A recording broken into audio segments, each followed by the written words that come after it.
I was muted. Hello and welcome to another episode of Taylor Talks Comics. Thank you for joining me. This is a special prime time episode. This is episode 9.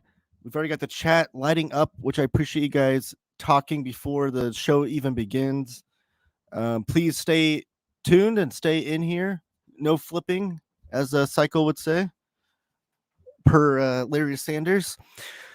Thank you guys for joining me. Like I said, it is the special primetime episode of Taylor Talks Comics. Let me get my second screen going here so I know what I look and sound like. Maybe up to some truly evil in the... Cycle is on the hunt for someone doing something evil. Where is my channel? How you guys doing tonight, though? I know it's a weird episode. Normally I'm doing this at noon on Tuesdays, but some stuff came up, so I had to alter the time that I'm starting. Okay, some people, yes, hello, Juan. I'll get you to the chat in just a second.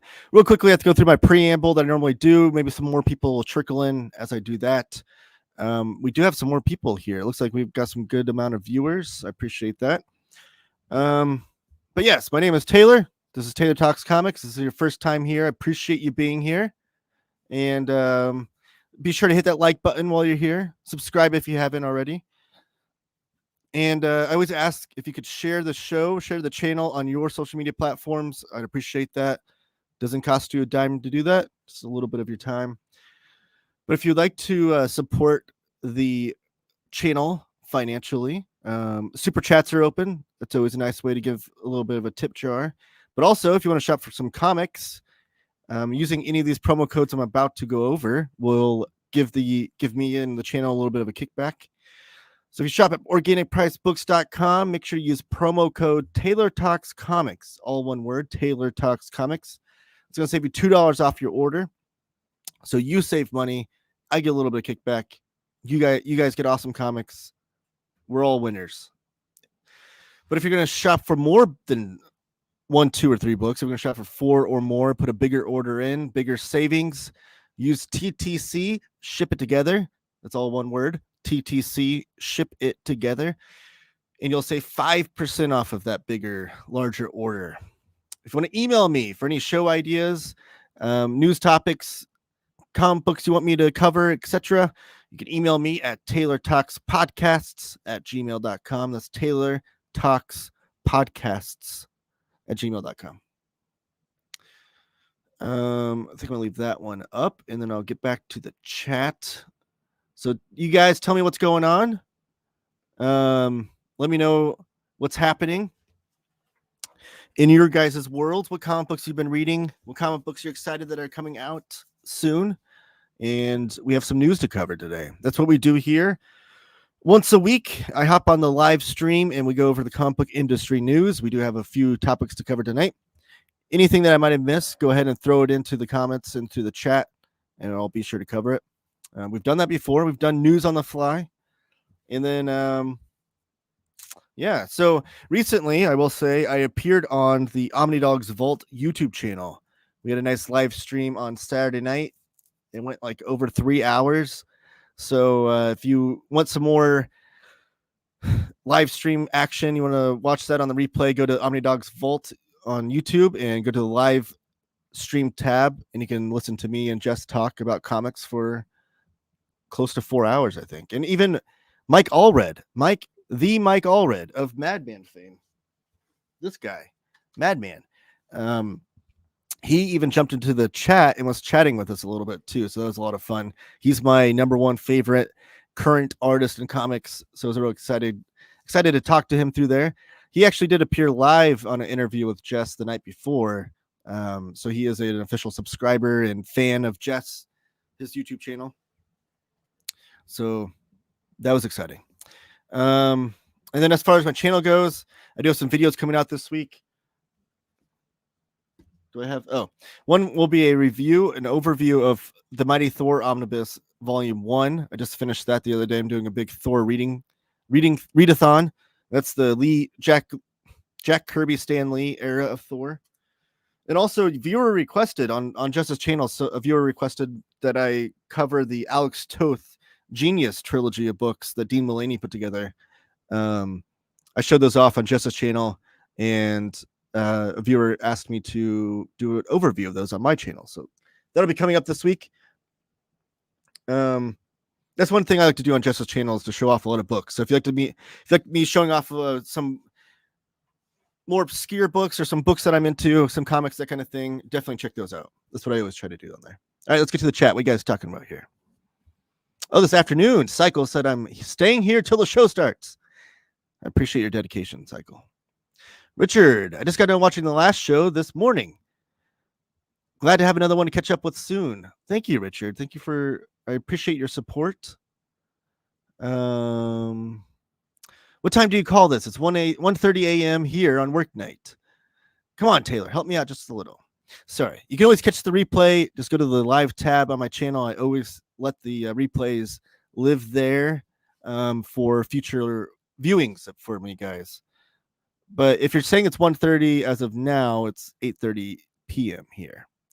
And James Abel, super producer, Taylor, have joined Primetime. I have. Primetime Taylor. Not the usual, and I don't think this will be my usual time unless I have a big viewership and you guys really prefer this time. Maybe I'll adjust things, but I usually like to go during the daytime. Around noon on Tuesday, which is when the next show will be. Noon on Tuesday next week. Little programming note. Does anybody know the channel JJ's Comics? I don't. JJ's Comics stuff. Never heard of it. I believe this guy may be up to some truly evil and nefarious business. Getting to the bottom of it, though. Don't worry. All right, keep us posted. Maybe that'll be the news item. I don't know. James has never heard of it.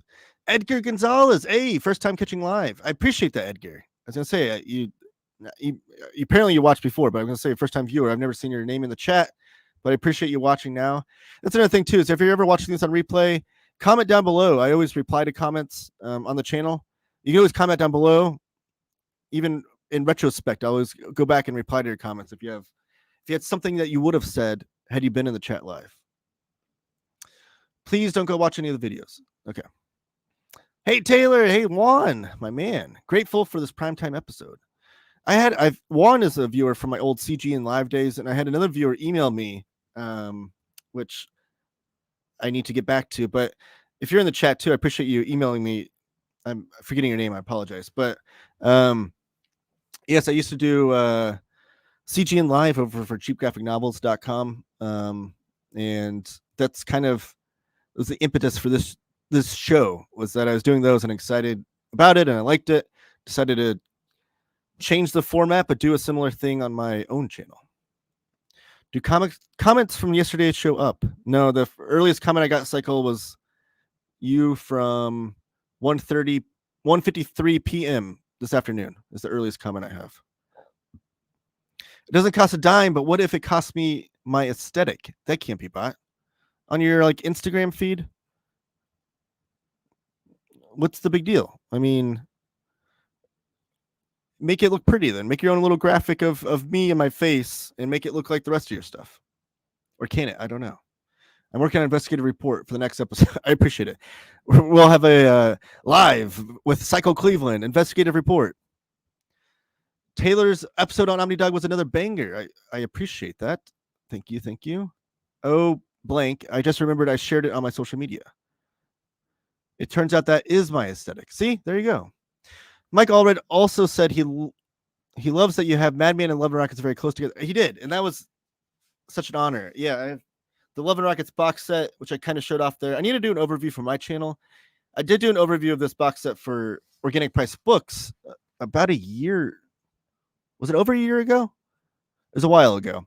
We've got an Organic Price Books YouTube channel. I'll look up Love and Rockets. I did that box set overview. I need to do one for my channel, though. And then, yes, I have Madman over here. So Mike Allred was excited that they're so close together. And then before Mike Allred jumped on the chat, I was like 90% sold Jess Bragg on buying the Love and Rockets box set. But then Mike Allred went to the chat, doubled down, pitched it to him. And I'm pretty sure, I haven't confirmed, but I'm pretty sure Jess bought the box set. Mr. Awesome's in the house. Hey, Taylor, catching you live. I appreciate that. It does seem like my viewership is a little bit up right now. I will be Elon's Welsh stand-in. Do you speak Welsh? Hey, James Abel and Cycle. Is that your Welsh language? James is talking to some other people. Johnny, daytime works better for me. Hey, I appreciate the feedback. I do want to hear feedback. If you guys prefer a certain time, or my viewership's up at a certain point, I might have to change things. Maybe I'll do, I don't know. Maybe I'll work on some formatting issues here. Believe that as a standard Welsh compliment. First time live for Mr. Awesome. First time live as well. Yes, thank you, thank you. I was commenting something like 24. What'd you say? Just say it again. At the time, Mike said that you had a Madman book right by your left elbow. I don't think I did, because I don't have a Madman book over there, and I haven't moved my books. My right elbow, I'm doing like the chicken wing. My right elbow, I have Mad Men 1 through 3. 4 is over there, and then I don't have 5 yet. I need to order that still. Larry's Library is in the house. Hey, Taylor. Thank you, Larry. Larry's a great YouTuber as well. Be sure to subscribe to his channel. I feel like Larry and I probably agree on a lot of comics. He's into a lot of like classic Silver and Bronze Age comics, it seems like, and definitely Marvel centric. So I feel like our tastes probably align a little bit. What's up, Taylor? The other Richard Fearing this time. Hope you had a good weekend. I hope you had a good day today. Thank you, Richard. I appreciate that. I did have a good day today, and yeah, I had a great weekend. I had the weekend off of work, so I got to spend a lot of time with my family. And then I also did the show with Jess, so it was good. James April, super producer. OPB 11 Rockets box set overview was December 6th, 2022. So that was 13 months ago. So over a year. I rarely catch your live stuff. Well, I appreciate you being here. Hit that like button for Taylor. I appreciate, yes, everybody hit that like button. Just bought the box set. I'm sending him a big paperback collections. Wait, hold on. Which paperback collections? Like volume 1? I don't know if he bought the box set or not. Get with him and ask him though. Crazy enjoying Taylor. Thank you, Josh. Thank you. I can't remember what I said 24 hours ago, but I assume it was random loud nonsense. It was probably very important too. Taylor, we need to do some Bronze Age Love Fest live together. That'd be great. I'd appreciate that, Larry, for sure. On your channel or mine, let's get together and do something.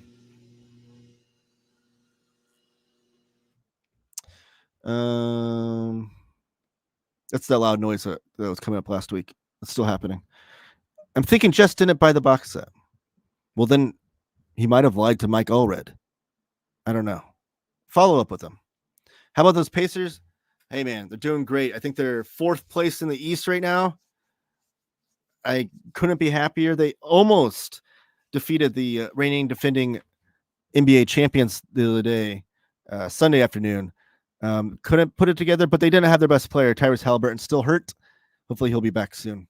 But yes, Pacers doing awesome. Do you prefer Love and Rockets or Strangers in Paradise? Love and Rockets for sure.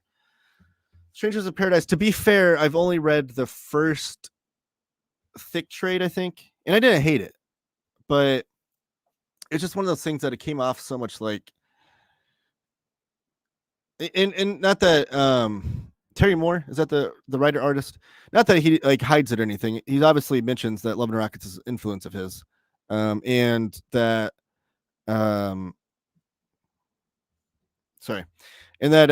without Love and Rockets, his comic wouldn't have existed. So it's not like he's trying to hide. I'm not trying to say that he's like copying or anything like that. But it just came off to me so much like Love and Rockets. I was like, I'd rather just read Love and Rockets. I don't know. And to be fair, I haven't read the whole series, so I only read the first efforts by Terry Moore in there. And I would like to give Terry Moore more of a shot. I think Rachel Rising is the book of his that seems like the most intriguing to me. So I'd like to give him another shot, but definitely Love and Rockets. I recently picked up Ultimate Spider-Man #1 by Hickman. Can't wait for #2 and plan to pick up the other Ultimate series as well. This new Ultimate Universe. Yeah, the new Ultimate Universe is really intriguing. Just like the names, like the names and creative teams that they have involved, because it's like Peach Momoko is doing Ultimate X-Men, which is super cool. It's gonna be nothing like the old Ultimate X-Men. And then I forget the gentleman's name, but the artist for 20th Century Men is the artist for the Ultimates. So, and his art style is very different and stands out. And then Hickman is kind of orchestrating things, including Ultimate Spider-Man, which has been getting rave reviews. The hype and buzz around his Ultimate Spider-Man #1. Sorry, I had something in my eye. Is unlike anything I've seen since Hoxpox. I mean, when Jonathan Hickman started House of X Powers of 10, like that, I haven't seen a single issue get the buzz the Ultimate Spider-Man 1's getting since Hickman's last effort into a big launch. And that tells you two things. One, Hickman sells, and two, that's healthy for comic book shops. You'd be hard pressed to find a comic book shop that didn't sell out of that Ultimate Spider-Man #1. It's definitely going to get a second printing, if not a third and fourth. So yes, it's definitely exciting. Anytime single issues like that show a health and growth of the business, I'm excited. Larry and Taylor celebrate Breyfogle Batman is a video I look forward to. You're on the Breyfogle Batman train a lot lately. Have you been reading? Is that something you've been reading lately? You've been revisiting Breyfogle's Batman? I also pick up the first 2 issues of the new Superior Spider-Man by Dan Slott. Oh yes, so he's going back to Superior Spider-Man, which I think it's like his big series he's doing after he left FF, right? The big paperback collections of Love and Rockets. But like, when you say big, do you mean like thick? Are you talking about those like omnibus collections? I don't have them anymore. I sold mine actually. But the ones that have like Jaime's stories in one book, and then Gilbert's in another book, and then Jaime's, and then Gilbert's, like those paperback collections. Just doesn't know what's going on. Cycle. Well, that could be true. Thoughts on classic Archie? I like the humor and art of the older stuff the best. I love Archie. I have a special place in my heart for Archie. My sister, actually, whenever we went on like vacation back home, like my dad was in the army, so we moved around a bunch, but we'd always come back home to Indiana, where I'm now from. And my sister would always, on the trips, would get like those big Archie digests, and whenever she was done reading them, I'd always read them. I do like classic Archie, and that's something I'd like to explore more, is like the Dan DeCarlo and Harry Lucy eras, especially Harry Lucy, because that's one that Jaime Hernandez cites as like a big influence on his artwork. And there's definitely some Archie influences in Love and Rockets for sure. But the only collections I've seen that collect, like they have Harry Lucy and Dan DeCarlo centric collections and hardcovers. IDW put them out, I think, but they're out of print. Archie puts out so many books, and they have so many graphic novels and like collected editions, but they're always like greatest hits, or all of our sci-fi stories, or all of our music related stories. I kind of wish they would make a more effort, even just like thick trades or whatever, of like certain artists or certain eras. So I would like to read more classic Archie, but the only stuff I've read is when I was a kid and reading those. But yeah. Comic book fans that are also basketball fans unite. Yes. Anybody else a basketball fan in the chat? I know Juan is a big Miami Heat fan. Anybody else? I said in the chat of the episode to Jess that I'm sending him the books, and he read it, so who knows? Well, maybe he'll have both. I will say, though, for the record, I think this was my I keep going the wrong way. This was the most enjoyable way to read Love and Rockets, which is why I sold those other paperbacks, because this collects all of what volume 1 is, volume 1 for Love and Rockets.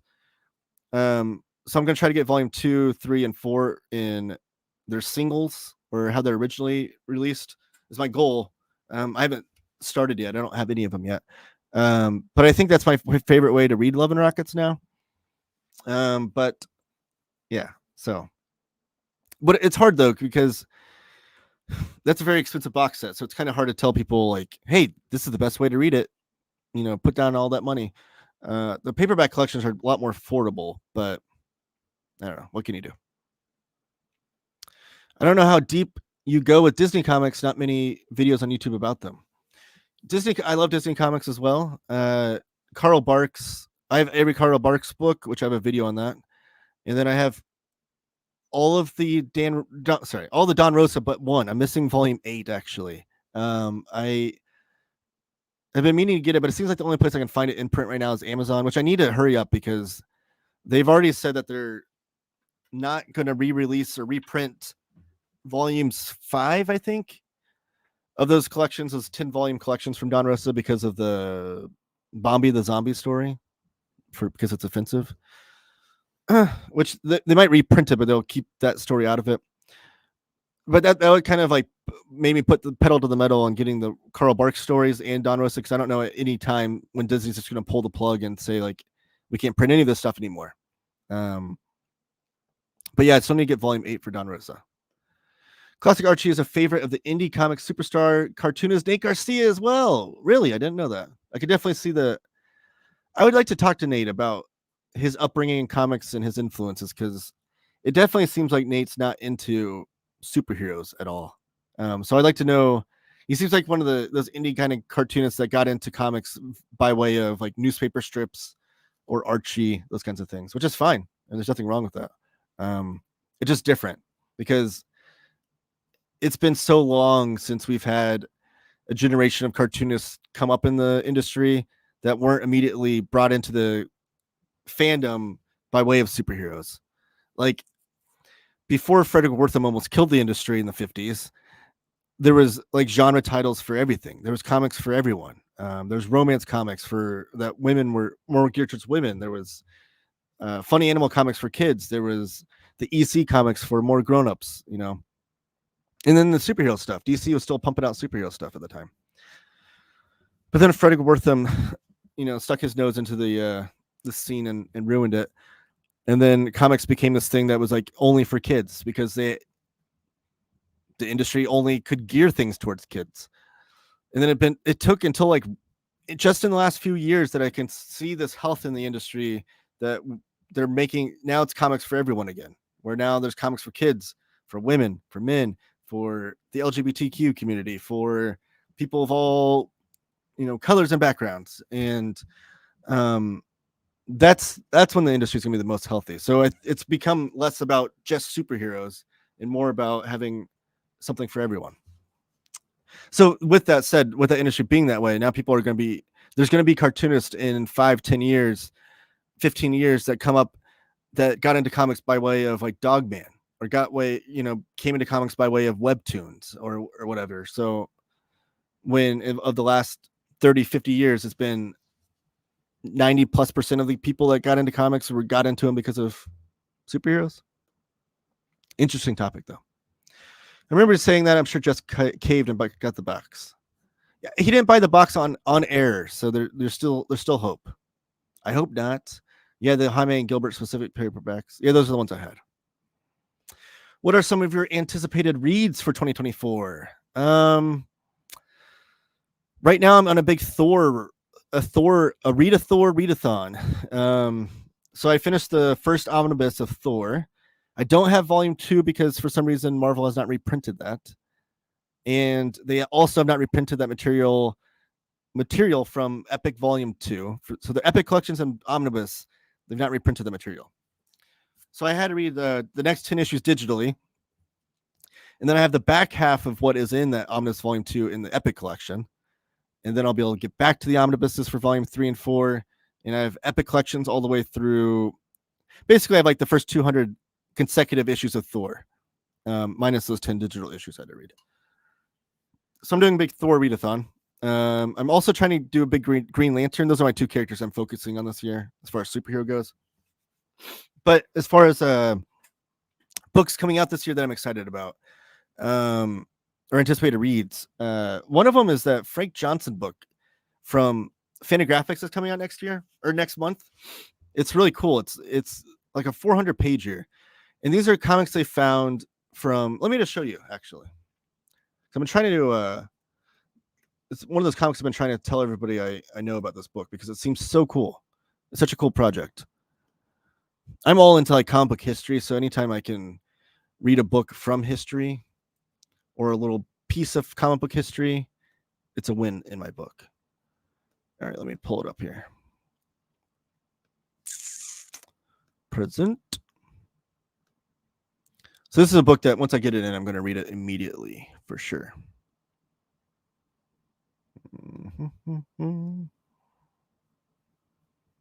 Make sure that's showing up okay. Dun, dun, dun, dun, dun, dun.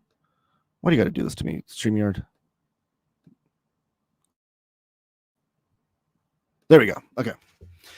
So this is Frank Johnson, Secret Pioneer of American Comics, trade paperback, volume 1. Oh, it's a trade? I thought it was hardcover.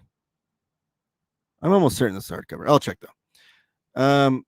That cover's really blurry. So it's going to be a 2,300 page proto-graphic novel begun by a weekend cartoonist in 1928 and continuing over the next 50 years.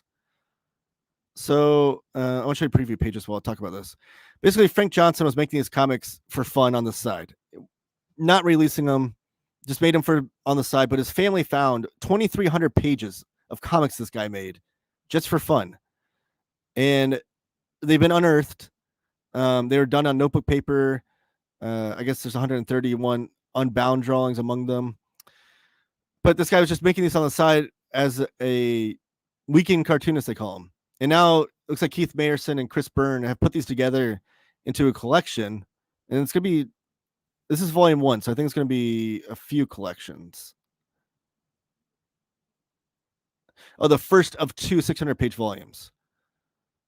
So it's going to be the best 1,200 pages of his comics. Okay. So he did 2,300 pages, but the best 1,200 pages will be collected in these 2 volumes. So yeah, it's very much like unfinished, unpolished, kind of amateurish, but I mean, it still looks very like, I mean, good for someone that wasn't ever, these weren't ever released, that these were just like kind of on the side, like they're very accomplished with that all that considering. And it's just almost like this, like a little bit of that diary, like that kind of taboo, like you're reading someone else's diary kind of thing, like that kind of intrigue is involved too, because it's like these were never intended to be released, I guess. I don't know, or they were never released regardless. So it's like kind of that kind of like mindset. I'm interested to see like what this guy had to offer and bring to the world, and the style looks really interesting. So this is Frank Johnson's Pioneer of America. Let me go to the Fantagraphics website so you get a less blurry image of the cover.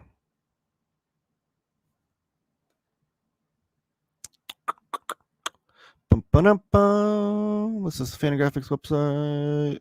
They have a lot of cool books coming out this year that I'm excited about.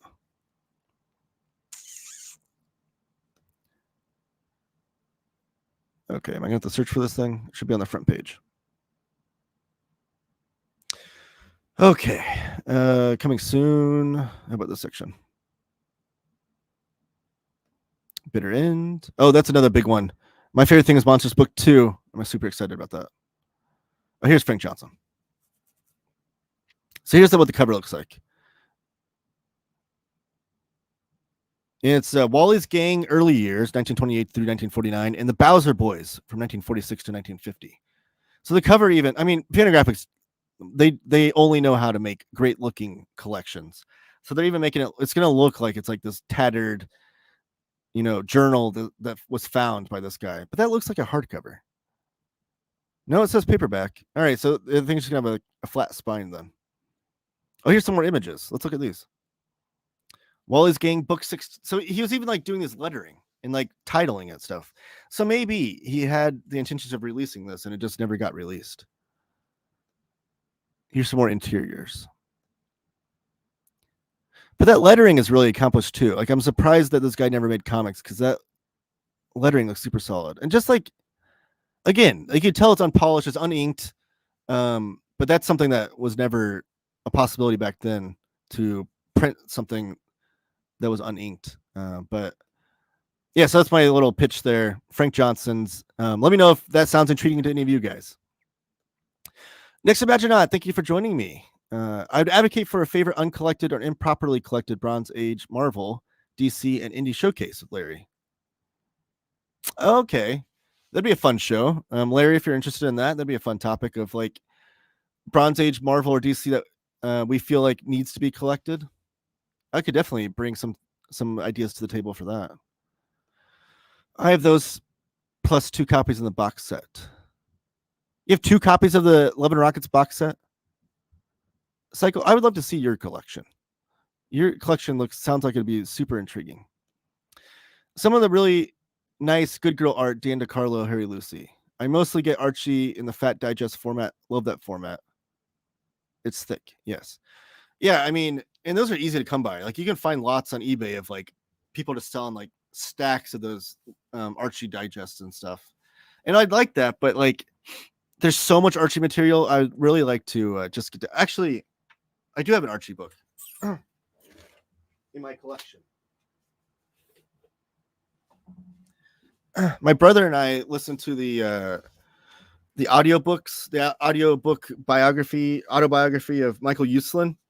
And he talked about the Archie Marries series that he did, where you find out if he's going to marry Betty or Veronica. And I didn't even know this existed, but this is a really nice slipcase. And this was on HamiltonBooks.com. It's even like die cut. So those images that you just saw were actually on the cover. So that's a hardcover, and it actually came with a facsimile book where it's like a single issue of Archie, which I think it collects some classic stories in here. I don't know if it credits the artist or not. Oh, it does. So it's got Sam Schwartz, George Freese, Harry Lucy and then 3 Harry Lucy stories. So there is some Harry Lucy into the single issue facsimile. But this is a book I need to do an overview on my channel. I was thinking of doing it around Valentine's Day. It seemed kind of apropos. So I do have an Archie book. So I kind of remembered that. As I have thick with 2 C's on my chat here.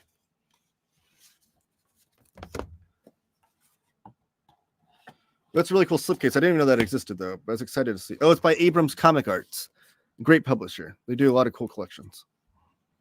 They do the Simpsons Treehouse of Horror collections. There is a new The Archies movie on Netflix. It's an Indian, English, and Hindi language movie. It came out during December last year. I saw that was coming out. Is it any good? Let me know. Because I love anything of Archie. Like I want to explore anything of that. I can't say I'm like a mega fan. I'm not an expert or a scholar, but I do like that. Best uncollected Bronze Age DC Comics would be Kevin O'Neill's backups from Tales of Green Lantern and Omega Man. Plus, you'll be scooping cartoonist kayfabe. That is something I wasn't even aware that existed. You know, take my Kevin O'Neill fan card away. I didn't know he did backups of those. That would be a great collection, though. Also, it'd probably be more Silver Age, maybe Bronze. I'd have to check my years. But Alex Toth, we talked about that on Justice Show. An Alex Toth collection of all his DC stuff would be cool. Talked to Ed about those, and he said he was probably going to cover those soon. Oh, so we need to hurry. How many are there? I need to write that down, just for my personal collection. Because Kevin O'Neill, anytime I read his comics, I'm like, man, this guy's so cool. Like I love his art. Sadly, passed away last year, but I do have it on my channel. Though I did the Apex edition of his 2000 AD artwork, which it seems like that's gonna be volume 1. There's gonna be a second volume coming. And also on my channel, I have League of Extraordinary Gentlemen, the best way to read those. Love that series. Absolutely love that series. And then I also have Martial Law, the hardcover overview on my channel. So big Kevin O'Neill fan. Just out of curiosity, anyone read all 5 volumes of Darwin Cook, Jay Bone, and Dave Stewart's The Spirit? Been thinking about picking up lately. 5 volumes? Wait. Okay, so I have the hardcovers of Darwin Cook's Spirit. Did it continue on for 5 volumes though? Because I have like hardcovers and like die cut dust jackets. But Darwin Cook doesn't do 5 volumes, does he? Let me know. But yes, those are great. And anything Darwin Cook, I'll pick up. I have the Archie archives, Dark Horse, covering your comments cut off here. Covering the 40s and 5 deluxe best of editions. Yeah, I've seen those around. Do those have a lot of DeCarlo and Lucy? I guess if it's covering the 40s, probably. I need to figure out what the best way to collect that material is. Maybe it's through those. Deluxe hardcover volumes, they were cheap on the aftermarket.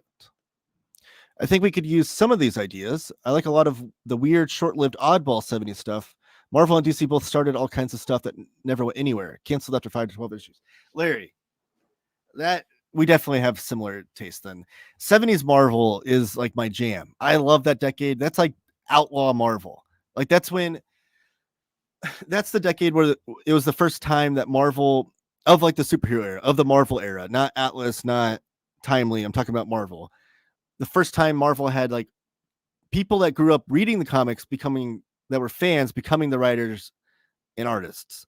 You have like the 4 pillars of that era with like Roy Thomas, Steve Gerber. Dang it, I'm drawing the blanks here. Jim Starlin and Stephen Englehart and Denny O'Neil. I guess there's 5 pillars there. Like those 5 guys kind of orchestrating the whole thing.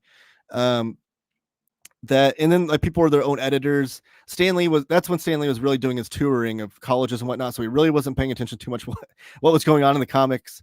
And like there was like these backhanded deals where Roy Thomas is like, hey, Steve Englehart, I'll edit your books and I won't do anything or change anything. If you edit my books, don't do anything and change anything. So people were able to tell their own stories without them being affected by editorial. Like that period is such an outlaw, fun, wacky period of comics. So if that's what you're into, Larry, like we can do a show for sure. What's up, fellow Hoosier? The Collector's in the house. Not a good night to be a Hoosier. Oh, are they losing to Purdue? College, my alliance is aligned with Penn State. That's my alma mater, but I'm not against rooting for the IU Hoosiers either, especially in basketball. Penn State doesn't really have a horse in the race when it comes to basketball too much. Last year, they won a couple tournament games, so that was cool. But normally, Penn State's not too great of basketball. So, yes, as far as Indiana Hoosiers go, the IU Hoosiers, I don't think they're doing too great tonight. Every now and then, Love and Rockets shows up on Humble Bundle, which is probably the best way to check it out digitally and by Brother Stories, then deciding if the box set is worth it. Another way is Hoopla. Fantagraphics puts a lot of their stuff on Hoopla. And one of the things that's on Hoopla is all of those thick trade paperbacks that Cycle was talking about earlier. So if you're wanting to sample Love and Rockets, Hoopla, and you don't mind reading digitally, Hoopla is a route. Humble Bundle, yeah, they do stuff like that sometimes. And yeah, so definitely ways to try it out. Nate has said he enjoys reading old Archie digests. I can see that. The Barks volumes are now censored as well. Maharaja Donald is the only Barks I need. That's the most recent one. I have a hodgepodge of Barks reprints and Gladstone and Gemstone issues. Ooh, that's fun. Yeah, the Barks, and I guess I found out too after I did my video, which I need to do a little bit more research on because I'd like to make videos on it. But some of them, some of the volumes have been reprinted, but they've like nixed some of the material. Which I think I found out. I think I have all the original printings, so I'm good. One of them was a weird one too. It was like a second printing was the one you wanted. It's like the first printing didn't have this one story, the second printing did, and then subsequent printings have not because they reprint those often. So I need to do a little bit of deeper dive. Mr. Awesome, if you know like what I'm talking about, like the specific volumes and printings you need, let me know. Maybe you can be a resource for me. But I'd like to figure that out and then do a video on the ones you want. But I mean, again, if you're looking to get into Carl Barks Ducks comics, you can pick up any volume and be okay. And like they're all great. So even though they're censoring some things, which sucks, there's still great stuff in there. And by censoring, I think so far they haven't changed the dialogue on anything that I know of. Correct me if I'm wrong, but I don't think they've changed dialogue. I think they've just like omitted stories.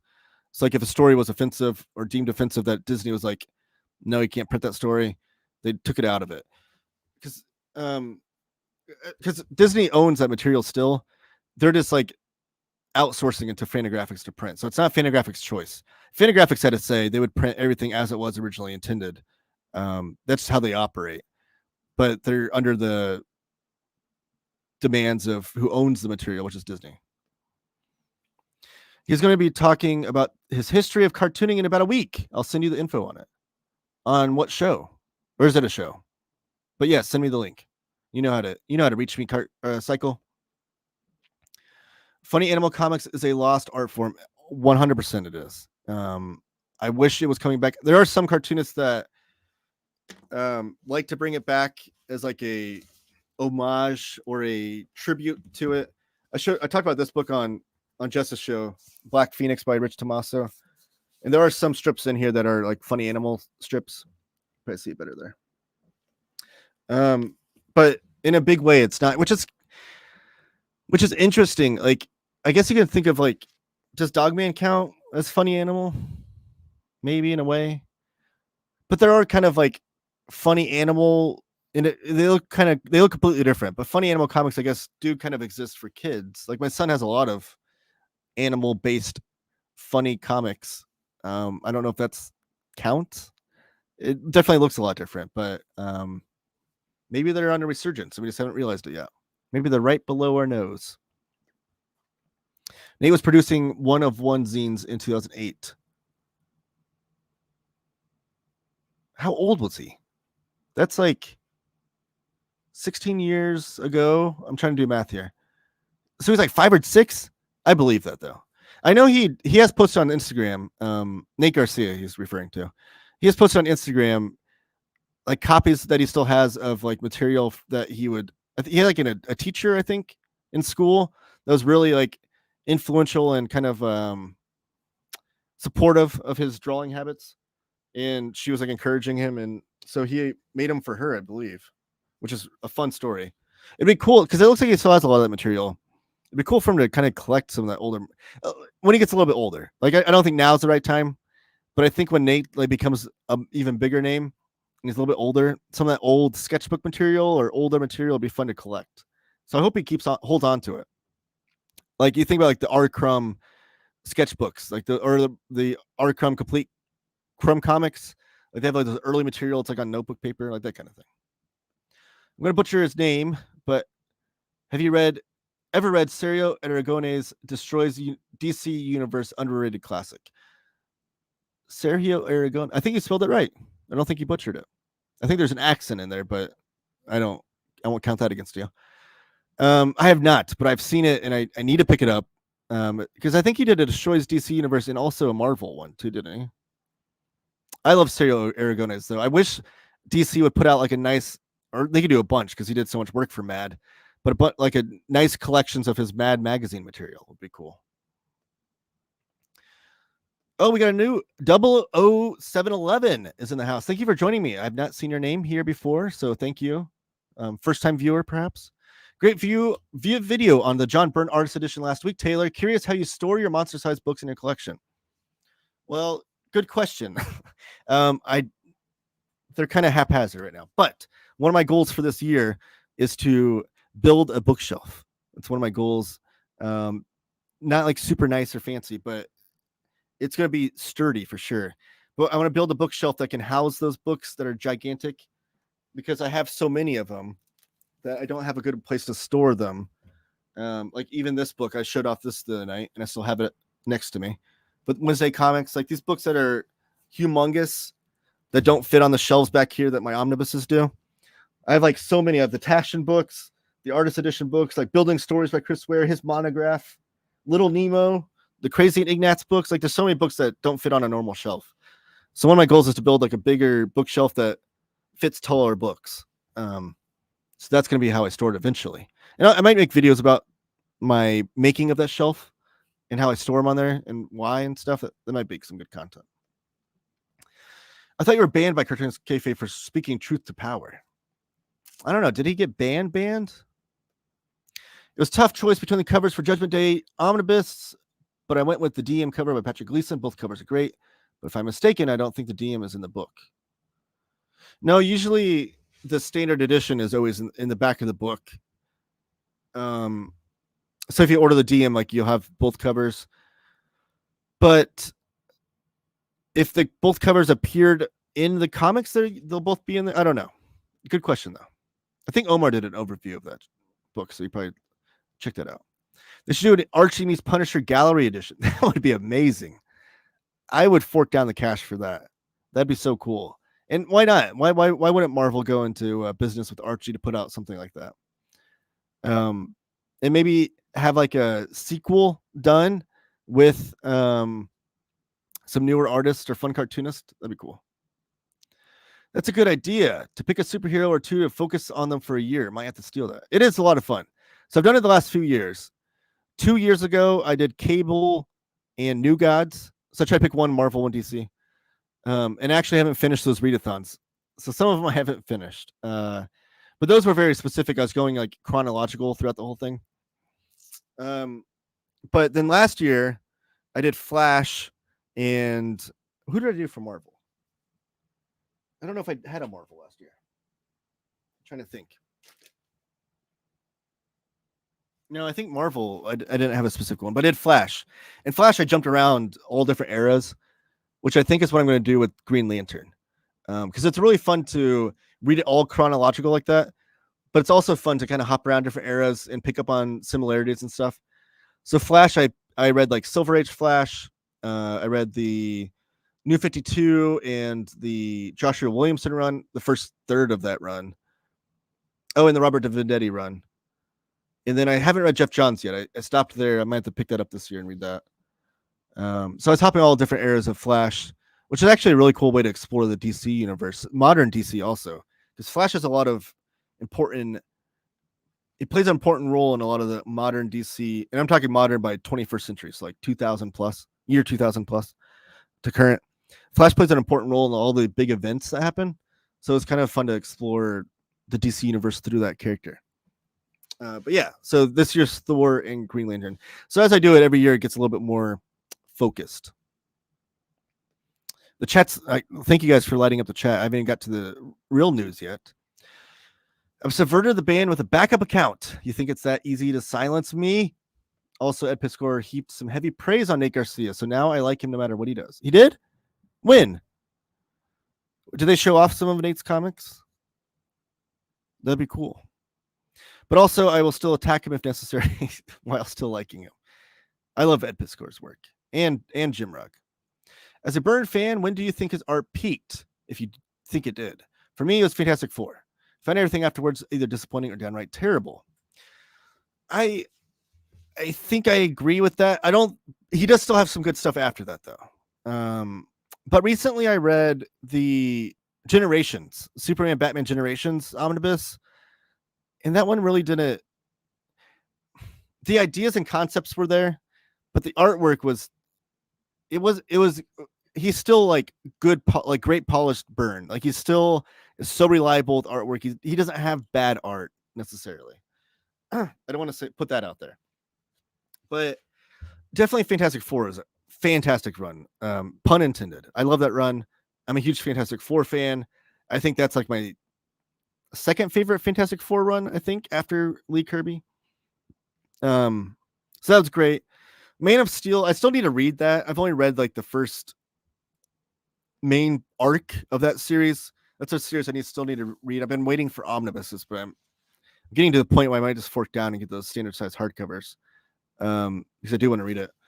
And then recently I read the Doom Patrol run, which is probably like, I love Doom Patrol. I've read like every era of Doom Patrol up until Gerard Way. I still need to read that one, which I have it. I just need to read it.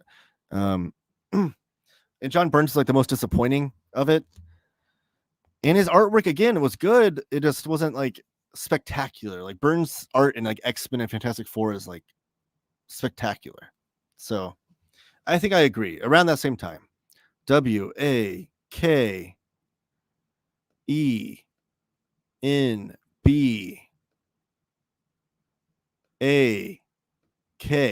Wakenback. I think you're supposed to say Waken. Oh, here's the E. I was gonna say Wakenbake. Man, Cycle Cleveland, low hit to Cycle. Nice tag team there. Great job, Mr. Awesome. Did you ever read Byrne's Angel mini he did for IDW? Fantastic. I've not read that, so I'll put that on my list. One thing I do want to read too is John Byrne's Next Spin. I think I got collected in like 2 hardcovers, in color, and then also some black and white. But I want the color ones. I think Byrne's art looks better in color, unless it's like an artist edition where you can like really explore what he's putting onto the paper. But otherwise, I want to read it in color. But X-Men, but that was long ago, and I think those are out of print. I'd like to read that series just out of like curiosity, because that's like him doing his own X-Men comic out of continuity. And I also would love to read his not Hidden Years. That's the one he did with Marvel. The what's it called? This project he works on by himself. It's like fanfic, whatever he calls it. Elsewin. That's what it's called. Elsewin. But those are only pencils online, and I could print it off myself, I guess. I do want to kind of get into the idea of making some hobby books, so maybe I'll make that on there. Oh, I finished work and playing Alan Wake 2. Then I come to support Taylor. Thank you for joining me. But thanks, Cycle. Next imagine out. This Frank Johnson excavation sounds like almost like the comics equivalent to Henry Darger's In the Realms of the Unreal. Yes, I agree. That's very similar. That's kind of the intrigue of it for me. Is like Henry Darger's Into the Realms of the Unreal was like this like weird exploration. That's what like it could be boring. It could be Frank Johnson's comics are just boring, lifeless, and like no fun at all. But they could also be like the weirdest, most bizarre comics I've ever read. So it's like that level of intrigue is like got me wanting to try it out. Still never read a Fantagraphics book in my life. But you're gonna read this one though, Low Hit, right? Let me clear some stuff off my shelf here. Monica, you're gonna read this one by Dan Klaus. Spectacular book, came out last year. Low Hit, I know you said you wanted to try out Dan Klaus. I think you should. Shameful. Fantagraphics coolest publisher name ever? Yeah, sure. My favorite publisher ever, for sure, though. Yeah, I have 2 copies of the L&R box. Why? Just imagine sitting in a nice comfy chair, dead center of 3 walls of bookcases topped with stacks of comics. Then some also on the book floor leaning. But Cycle, that's not the I don't want to just see pictures of books. I can look on Google for that. I want to see what's on the bookcases.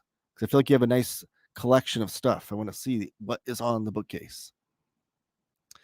Knows that Angel from Buffy. Yes. Oh. Byrne did an Angel story? That's interesting. I'm not really a big Buffy fan, though, so I don't know. Would I be able to understand it? All the stacks being completely unorganized, mixes of genre, publisher, creative cycle. Have you seen my library tours? My collection is all haphazard. I don't have it really organized that much. I do have. I've tried to get it in this good shape, though. Like I have all my Silver Age Marvel omnibuses in one spot, all of my absolutes in one spot. So it's kind of organized, but I can find anything I need to find. Archie need more omnibus. The only one I have is Kevin Keller 10th anniversary omnibus. I saw that the other day. I want to read that, but I agree they should, especially in this era. I feel like they tried hardcovers like 10 years ago. Maybe they didn't do so well. It's a new era. I also have the 4 deluxe Archie Best of Dan DeCarlo. There's 2 Best of Harry Lucy volumes from IDW. Yes.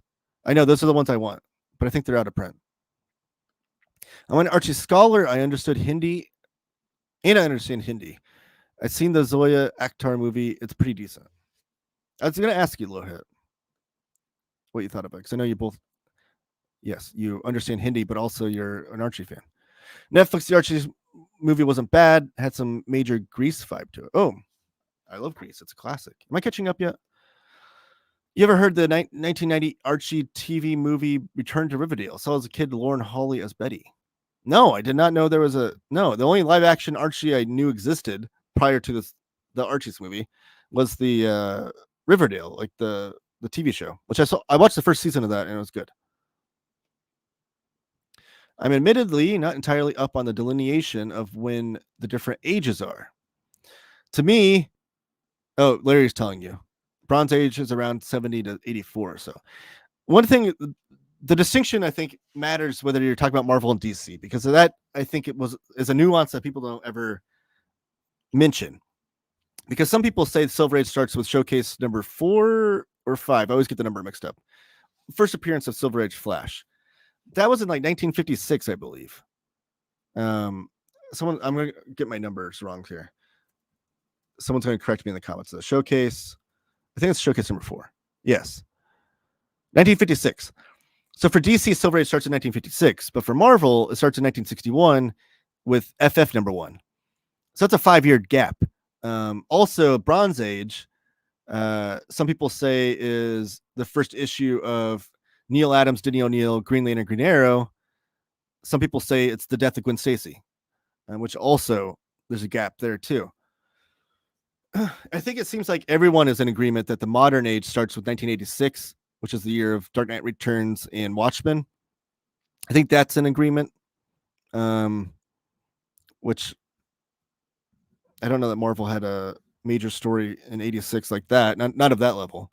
That's when it gets hairy though, because then it's like modern is from 87 to today, which is stupid to me. I wish these comic book scholars would just put a day to it. Because I think, to me, that next era should be like 86 through 92 when Image starts. I think when Image starts, that's a whole nother era. They should always be, the era should begin when a major shift in the industry happens. So like Image starting was a major shift in the industry. That should be like the next era. And then the next era would be like around 99 to 2001, whenever that next like Joe Quesada Marvel era happens. That was kind of like and they called it the widescreen comics of like Brian Hitch and those kinds of things. Like around that time is when that next era should begin. And then I don't know what the next thing would be, but yeah, I don't know. Does that make any sense? Bronze Age is 1970 to 84. I had Daika covers as well. Oh, of the Spirit. Bronze Age. Surprise, surprise, I was right. You guys should see the latest season of Riverdale. It's bat blank crazy. They get superpowers and whatnot. Cheryl becomes Scarlet Witch. I wouldn't mind watching it, but that first season with 13 episodes was great. But then they started doing 26 episode seasons, and I don't have the time of the day in 2024 to be watching seasons that are 26 episodes each. Episodes, the syndication isn't a thing anymore. It's all streaming. We need to get back to like 10 to 13 episode seasons. That's like the sweet spot. Uncollected DC Plop. Yes, I would totally kill for a Plop collection. So much great Basil Wolverton art in those. And I love Basil Wolverton. I have his. Let me move. Oh, no. Oh, my gosh. Frank Costanza just fell down. Ah! Frank Costanza's his leg broke. Oh no, I'm going to glue him together. And his hand broke off. Man, I didn't know these things were like made of glass. Okay. Well, Frank Costanza, well, rest in peace, because Jerry Stiller actually is no longer with us. But Frank Costanza, casualty on the show. I'll fix him with some glue. Oh no, that's tragic. But yeah, I have the Basil Wolverton collections for Fantagraphics. These are great books. Such a great history. I need to do an overview on these. Such a great like comic book history, biography books, but also collect a lot of his comics and stuff. I have like 5 or 6 Basil Wolverton books. But Plop would be great. I'm really mad about Frank. Dang it. Wasteland. Is Taylor my long lost brother? Yes, Larry. Maybe we are. The 40s was before DeCarlo and Lucy. The characters didn't really adopt their more stylized looks until Dan DeCarlo came on board around late 40s, 50s. Thank you. That's the information I need. Mr. Awesome, you are awesome. Uncollected Marvel, who cares? Whoa, Cycle. Pump the brakes. That's what I was confused about. Cook Spirit, only volume 1. There seem to be 5 volumes in the series, though. I think Cook has material in volume 1 and 2, but I don't know. I didn't look into that. I thought there was only 2 volumes. 2 volumes to my knowledge, but they stopped the hardcovers after 2. Oh. We're getting to the bottom of it. And people are aware of the Kevin O'Neill stuff from the era written by Alan Moore, but there's more stuff from the era that is excellent. Kevin O'Neill work written by Todd Klein. Written by Todd Klein? Not just lettered? That's interesting. Yes, please do something special on Valentine's Day. I'll be turning 60 that day as well. Johnny, happy early birthday. Would you like a Archie Mary's overview on that day? What other artists or artisan edition books would you like to see? One of them would have been Batman Year One. We're getting that. So that would definitely be one of them. I'm still kind of shook. I'm trying to maintain my composure, but I'm kind of shook by this broken Jerry Stiller figure I have now. I didn't know they were made out of like glass. I thought they were plastic. Artist editions. I told Mike Allred the night when he was in the chat, I would love a Mike Allred collection of anything. His Silver Surfer would be cool. His Superman Space Age would be cool. iZombie would be cool, but his Madman stuff, I would eat that stuff up for sure. Artist edition, anything Kirby that hasn't been done already would be great. I'm trying to think.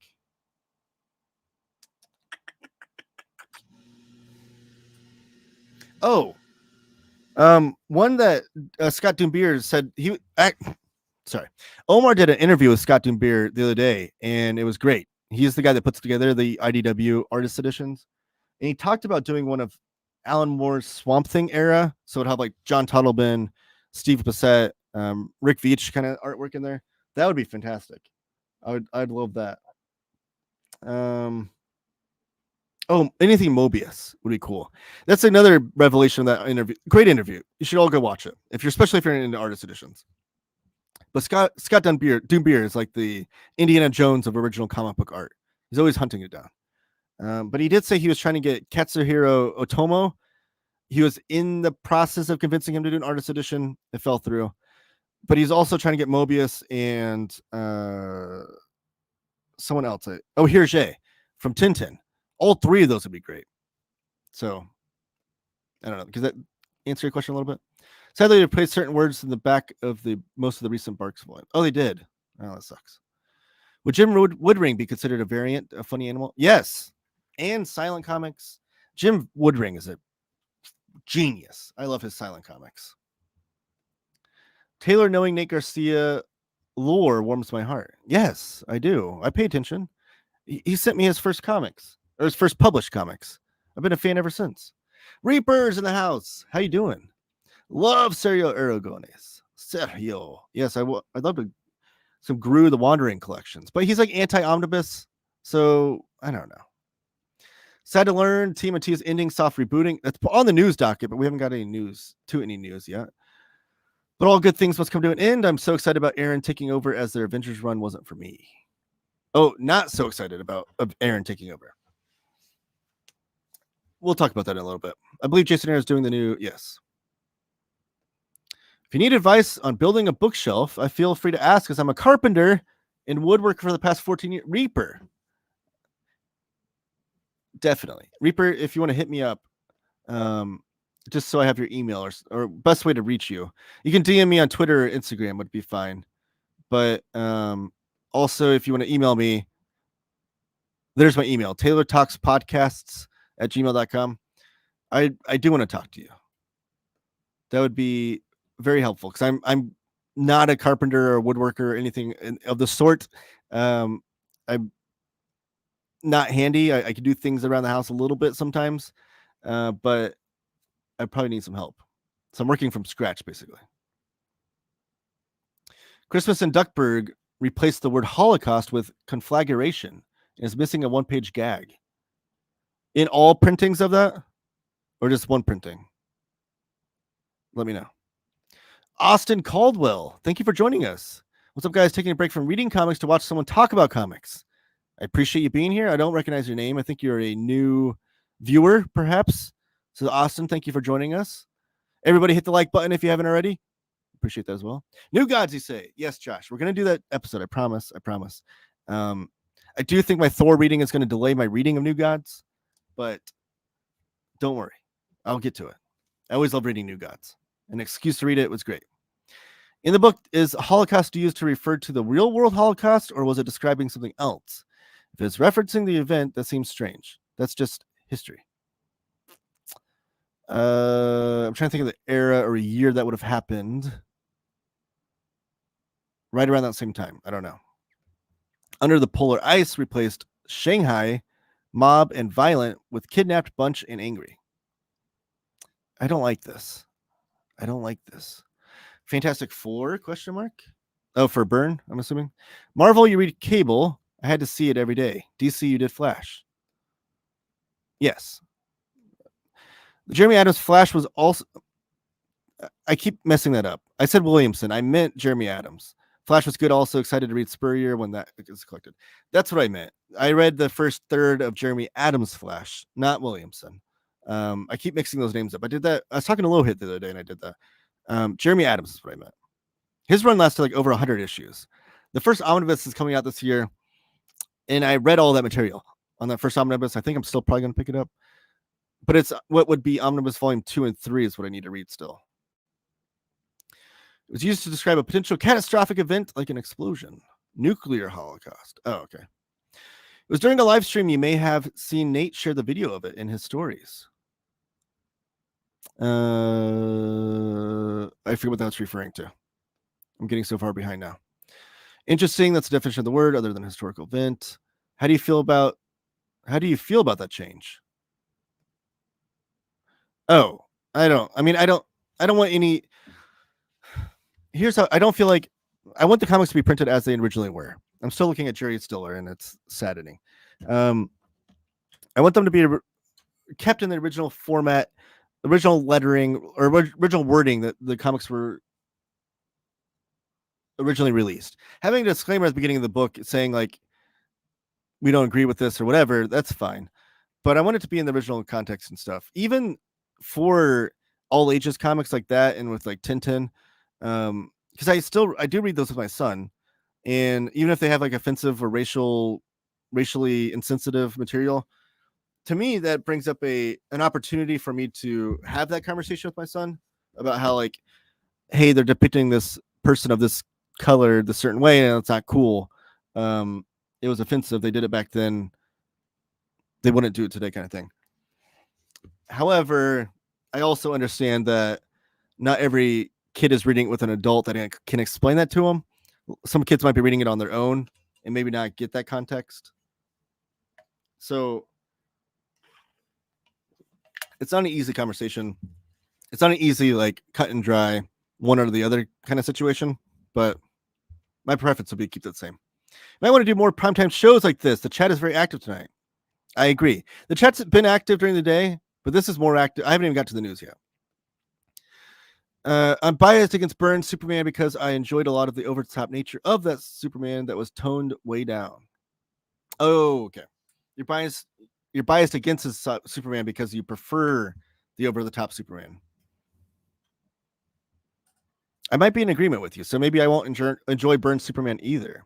That's one of the reasons I'm super stoked. That's another one I'm excited about this year is the Silver Age Superman Omnibus Volume 1 that comes out in a couple months, I think. That one I'm super excited about because that's all the wacky, fun stuff of the Silver Age that I love. That's one of the reasons why I love Silver Age comics so much. Sergio Aragone's daughter is an incredible, nice person. Also, I must say, reflects even more on how great Sergio. Sergio seems like one of those like guys in comics that just nobody will have a bad thing to say about them. Mike Allred is another one. Jack Kirby was another one. Like those kinds of guys that just like nobody has anything bad to say. News worth covering. Jim Rugg has an original comic coming out on the new A24, the Iron Claw zine. Yes. Sorry, I didn't mean to yell. I want to read that. I thought about getting the zine because it's done like an old wrestling magazine. I'm an old pro wrestling fan. I was a pro wrestling fan for like 30 years. It's been over the last 5 or 6 years that I stopped watching it really. But I still have like a nostalgic feel for anything prior to that. And that zine is based on the Iron Claw movie, and it's made like a wrestling zine or like one of the old wrestling magazines. I'm a huge fan of Jim Rugg, and it's him doing like a wrestling comic of the classic Ric Flair, the Texas Tornado. I'm trying to think of what his real name was. What? It's going to bother me now.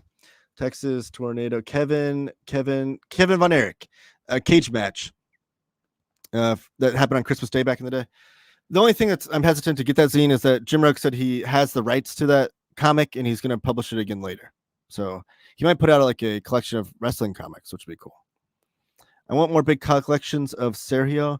Yes, that's one of the things I talked about on my Spy versus Spy overview was that I want to do, or I'm hoping the sales were good for that because I'm hoping that DC, who owns the rights to Mad Magazine, will do more Mad collections because they're just sitting on the property doing nothing.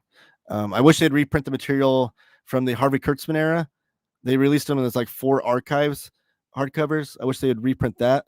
Because I need volumes 2, 3, and 4. I only have volume 1 of the archives. So yeah, I wish they'd do more. He also is very into making intricate models, similarly to Mike Allred and other artists, as it turns out. Like Nate Garcia is? Who are you talking about? You gotta add some context. It's hard to keep up with these comments. Segura and Moretti to write a grounded 6-issue Dick Tracy series. I saw that in the artwork. I'm not super familiar with Segura. Maybe if you mentioned some runs that he's done, maybe I'd be more familiar. But Moretti, however you pronounce his last name, I apologize. I love his Barbaric series, so I'd be interested to read this Dick Tracy series. Sergio isn't very into the concept of omnibus of Gru because it works against how he wants people to read it. Well, then he should reprint it however he wants people to read it. We just need it back in print. What way does Aragones want Gru to be read, John? I don't think he's strongly against it, like meaning he would attempt to block it from happening. But well, I know he's working on some sort of reprint format and who he's going to publish it with. The obvious one would be Dark Horse, because I think he's been printing some sort of Gru stories with them. But so he has a YouTube channel where you can see him talking about it. What does he do on his YouTube channel? Does he do like drawing videos? Didn't Aragones shop Gru around because he wanted to publish with a specific manner? He did, and I don't think we've ever heard if he landed on anybody. What? What's he yelling about? His drawing is so detailed that bigger collections would lead to faster reading and not taking in all the work. Interesting. I heard Sergio doesn't want to collect them, thinking he has to do the work. Someone else will do the work. Those collections are, people want them. Kane's in the house. Thank you for joining me. Hey, you're on in the evening. I can watch until the end. Hey, I appreciate you being here. Does that mean you watch it on replay? If you do, thank you for joining me, though. Everybody hit that like button. Dude, what's up? Finally able to catch a live. Johnny, the other Johnny. Thank you for joining me as well. I don't remember all the details. Just remember that because I vibed with it. What do you think Taschen has lined up for us with the continuation of the Marvel library, possibly the next couple of years? Do you think we'll ever get something similar to DC? I love those Taschen books. And Johnny, I think you know that. I think you commented on one of my videos. There's rumors that the next 4 volumes will be, let me see. I have it on my phone. It was actually a news topic one day, but I couldn't get confirmation on it. So I didn't know how much I want to talk about it, but you asked, so let's talk about it. Oh, here's the 4 that are rumored. This is coming from somebody on Reddit that says they're in the know. Apparently, they've been right about other previous Taschen news, so people think that this is true, legit. That's the source I can give you. Some rumors. The rumors. But the rumors are the next 4 will be Thor, Iron Man. It'll also be separate. Thor, Iron Man, and Doctor Strange? Yes. Thor, Iron Man, and Doctor Strange. Sorry, there's only 3 they have rumors of. So Thor, Iron Man, which I'm assuming will be the first 20 issues of both of those, and Doctor Strange, which they have room to do. They could do all of Ditko in 1 volume, which would be amazing if they did that. Trying to get back to the channel here. If they did all of Ditko Strange in 1 volume, would be so cool. I'd be so into that. All right, trying to get back to my second screen. Blah blah blah. Okay, so that'd be amazing to have all of Ditko in 1, Ditko Strange in 1. Thor would be great. I'm reading it right now. I will say though, in the Taschen edition, it'll be like after that first volume, like volume 2 on of the Kirby era will be the good stuff to have in that format. First volume, there's still good stuff, but it'll be like the end of that volume, and volume 2 on will be the really good stuff. Would be cool. Iron Man will be great. That Silver Age Tales of Suspense stuff is underrated. And then one I'd like to see is I want FF. My dream is to have Fantastic Four, Lee and Kirby, 102 issue run, all in that format would be amazing. Will there be something similar to DC? I will say that I would not be surprised if when Taschen's done with Marvel, if they move on to DC. I think the deal with Marvel Was it 10 years? They signed some sort of agreement with Marvel. I wouldn't be surprised if at the end of the agreement or whatever, Marvel's like, okay, we're done. Great working with you. I wouldn't be shocked if they moved on to DC. And I'm almost leaning towards the fact that rather than this completist format of completing like entire runs in the style, it almost would be better format fitted for like greatest hits or like one run. Like the Silver Surfer one's a great volume because it includes the entire run. Something like DC, like Watchmen in that format would be amazing, or like Dark Knight Strikes Again would be great. Rather than doing like, let's start at DC Silver Age issue number 1 and move on all the way through. That's kind of my thinking. Gru the Wanderer. The 1990 movie is on YouTube. It's an unsold pilot for NBC. Jughead does a kick butt rap of Sugar Sugar. I might have to watch that. I love those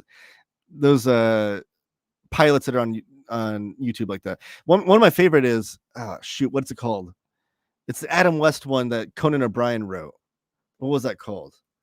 It's on YouTube though. The unsold pilot.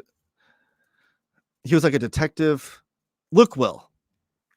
Actually reviewed that on an old podcast I had back in the day called Podcast Prevails with my best friend Alex.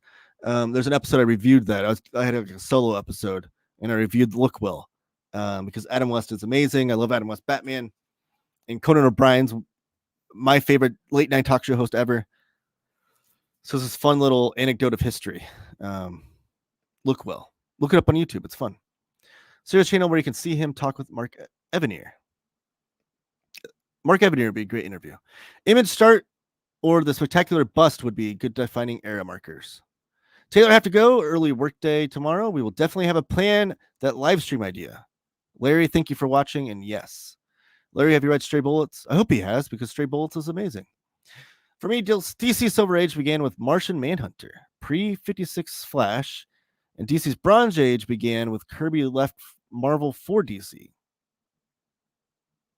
Okay. I can see that. Yeah, because that'd be like early 1970 when Kirby comes to DC. I could see that. The Martian Manhunter one I'm not super familiar with. Flash makes sense to me, though. Festivus. I know. I'm so sad. I finally got to the part of the chat where you guys are talking about Jerry Stiller.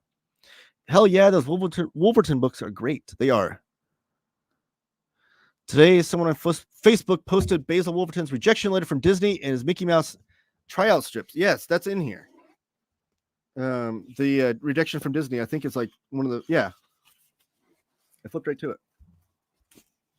His rejection from Disney. And it's amazing. Like, he has a lot of rejection letters in here. It's amazing looking at his art from that era and seeing him get rejected and just like, how did you reject this guy? Yes, written by Todd Klein. Artist edition Adam Hughes. That'd be cool. It's so weird seeing your name not in blue. Maybe one day. So, well, I should make you a mod because then you could share links in the chat. Isn't that what people said? Review video request The Devil's Grin by Alex Graham. I need to do that. In Cycle, you've gave me the goods to be able to do that.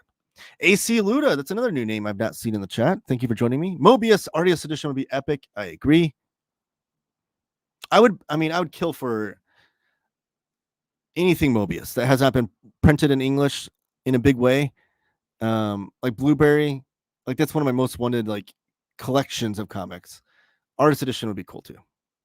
Artist Edition Mateo Scalera would be great. And Toriyama would be cool. C. Taylor also knows Sergio is anti-omnibus. I know things. Why do you think I started a comic book news channel? Is the new TMNT a reboot or just a relaunch? Why don't we stop? Stop at the chat for a second. Pause the chat and talk about it. Where am I?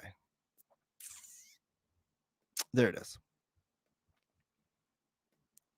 So it was. This was a news story that was developing throughout the week. I had it on my docket. Whenever I find some good comic book news, I save it on my phone as like a note section to then go over with you guys. And I just had the news that TMNT was ending with 150 with Sophie Campbell's 150. They were ending the run and then potentially rebooting or relaunching. Then as the week went on, it was rumored that Jason Aaron was taking over. I think Bleeding Cool dropped that rumor, but now it's official. IDW made it official. So Jason Aaron is writing the relaunch series for IDW. Exclusive. This is comicbook.com dropping this news. Jamie Lovett on the byline. This is dropped at noon today. Or is it today the 16th? Noon today. Eisner Award-winning writer Jason Aaron is taking over as the writer of TMNT. Can exclusively reveal that Aaron, former Marvel architect and current writer of Batman and Superman, will helm the upcoming TMNT relaunch. Beginning with a 10-page prelude story in the Teenage Mutant Ninja Turtles Alpha #1 one-shot on sale in June. IDW's ongoing TMNT series will return with a new Teenage Mutant Ninja Turtles #1 in July, written by Aaron. So they are renumbering it. I was curious if they're going to keep that same number or not. The new TMNT series is notably a relaunch, not a reboot, existing in the same universe as IDW's previously published TMNT comic books. If that's the case, it really annoys me that they're renumbering it. Why not? I hate these renumberings. Jason Aaron's name alone will sell copies, even if he was starting with 151. I don't understand this move. I hate it. That number is like a number of honor. You guys lasted 150 issues with a very successful comic book run. Why end it and start with #1? Just have Jason Aaron's name attached. Tell everyone and their brother and mother and sister and cousin that 151 is a good starting point, and go from there. Why renumber it? That's so stupid. Launching a new TMNT comic series. This is a press release right here. In the midst of the character's 40th anniversary, is clearly one of those dream jobs of all comic book dream jobs. This is from Jason Aaron. This is his statement. Especially for me, a kid who first fell in love with the Turtles all those years ago because of that original Mirage Studios series. Buying those groundbreaking issues fresh off the rack, comics that kicked you in the face with their action-packed grit and gloriously raw attitude. I couldn't be more honored and thrilled to add to that esteemed legacy of the comic book face kicking, especially as part of the amazing IDW run. Keep going. There's Jason Aaron in his office. I love to see that he has a spinner rack I'm trying to get a spinner rack. It's one of my goals to have a spinner rack in the background here. I'm working on it. I might have a lead on it. If anybody else has a lead on it, let me know. IDW Publishing co-publisher Mark Doyle adds, Jason is one of the best storytellers in comics, and he just gets the Turtles. Add to that the amazing artists he's working with, and you have the recipe for some great TMNT comics that we cannot wait to bring to fans. They've not announced the artist yet. They're teasing it. I think IDW puts like a silhouette of one of the Turtles saying, like, guess who the artist is going to be. Jamie S. Rich, the IDW editor-in-chief, says, working with Jason Aaron has been something I have wanted to do for a long time, so that in itself is a treat. Even better, though, is getting to go on an expedition with him to explore a fictional world that he hasn't worked in before. And of course, he has not disappointed. From the very first conversation,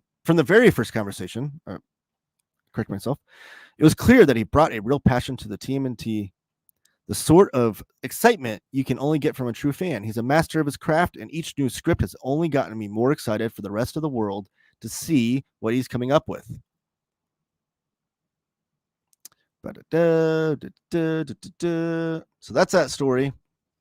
Finally got to some news.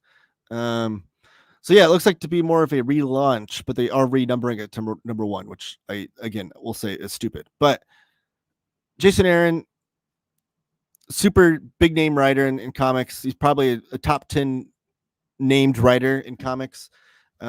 Mostly beloved writer. I think people mostly love all of his runs.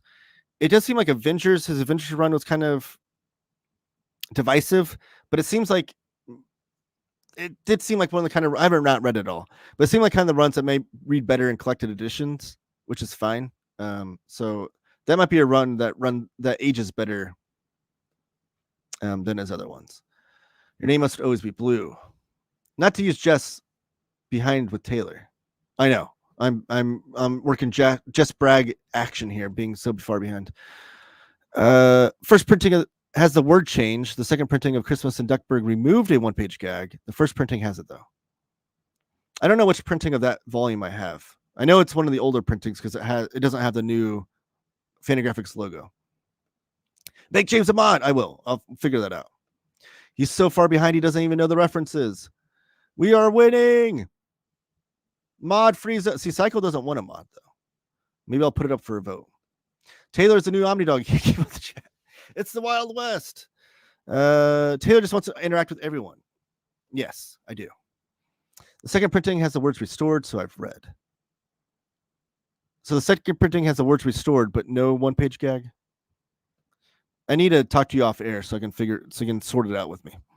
I feel like Disney wants to change for Black Eye than the children with racist characters.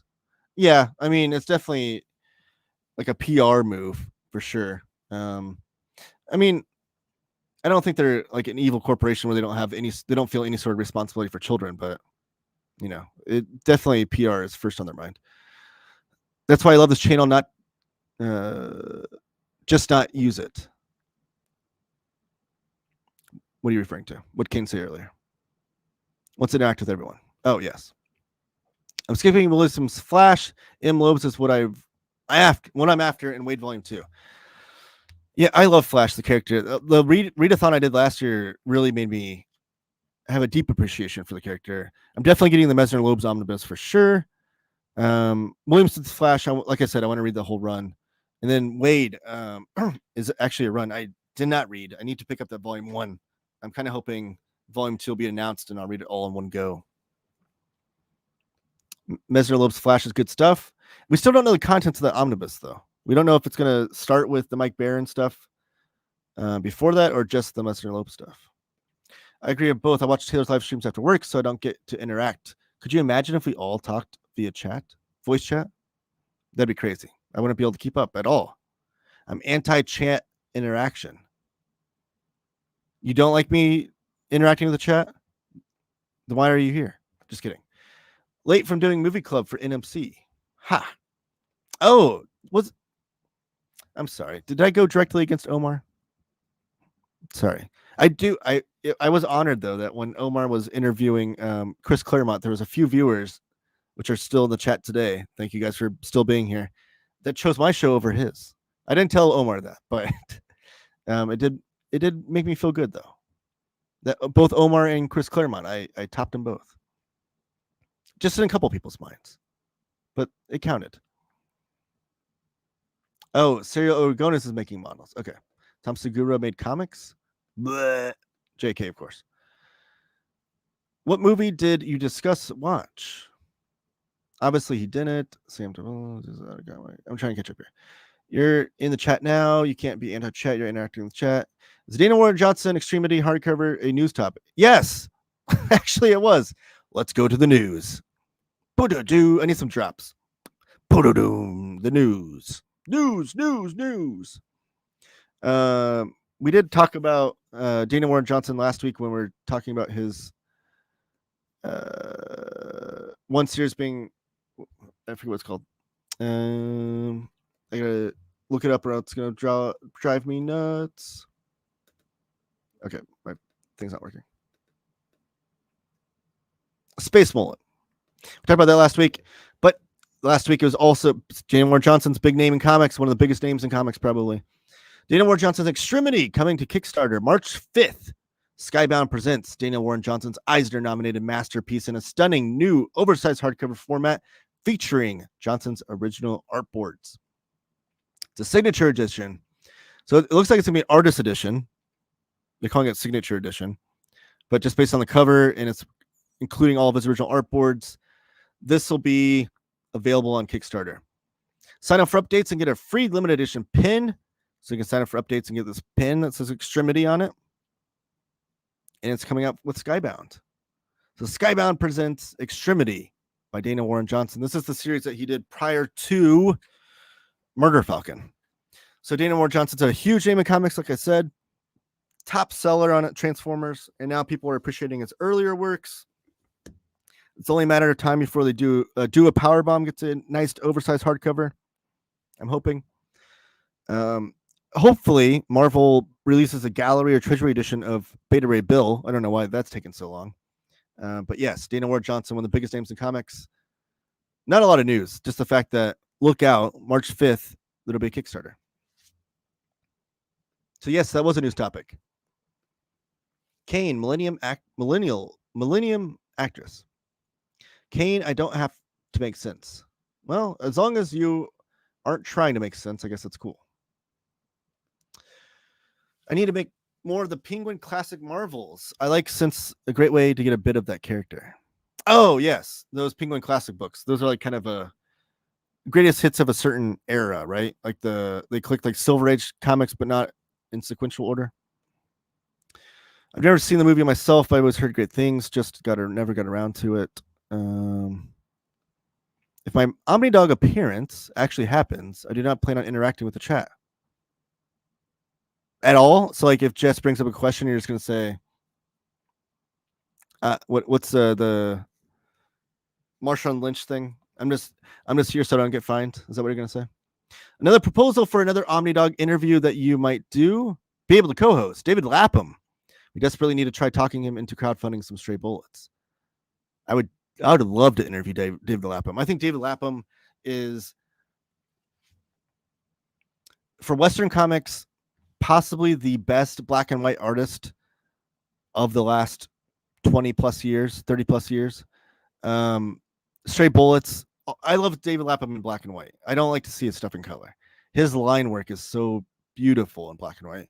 Stray Bullets is a great series. I've only read those first 41 issues, though. The subsequent series I still need to read. And you put that on my list of things. But Stray Bullets is an absolutely amazing series. One of the best crime comics ever. And David Lapham's stuff with Bad Idea that he did the last few years was great as well. I'd love to interview David Lapham. I have too much entertaining content planned. Oh, okay. Love to see Tasha for manga. That'd be cool. Especially some classic manga. Maybe some Tezuka. Highly recommend it. Look well, Mr. Awesome. You probably beat me to it, didn't you?